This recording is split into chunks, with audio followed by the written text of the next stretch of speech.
డబ్బులు అంటండి కుడి చేత్తోనే ఇవ్వాలంట, కుడి చేత్తోనే తీసుకోవాలంట, ఎడం చేత్తో ముట్టుకోకూడదంట. ఎక్కడ ఉంది బైబిల్లో? లేదు. వీళ్ళు తీసుకొస్తారు అలాగా. సంపద వెళ్ళిపోద్ది. బయటకు వచ్చినప్పుడు ఎవరన్నా తుమ్మితేనంట స్తుతి స్తుతి స్తుతి ఆమె నామని 3 సార్లు చెప్పాలంట. స్తుతి స్తుతి స్తుతికి ఆమె నామనికి సంబంధం ఏంటండి? స్తుతి వేరు, ఆమెను వేరు. ఏమండి?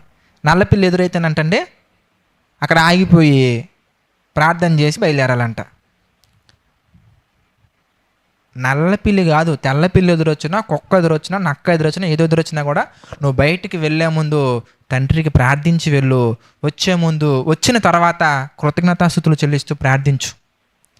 నువ్వు ఏ పని చేసినా ప్రార్థించమని బైబిల్లో ఉంది, కానీ ప్రార్థనాపూర్వకంగా ఏ పని చేసినా బైబిల్లో ఉంది. కానీ నల్లపిల్లి ఎదురొస్తే, తెల్ల కుక్క ఎదురొస్తే, బల్లి మీద పడితే రుచి చూడొద్దు, ముట్టుకోవద్దు, అలా చేయొద్దు, ఎలా చేయొద్దు.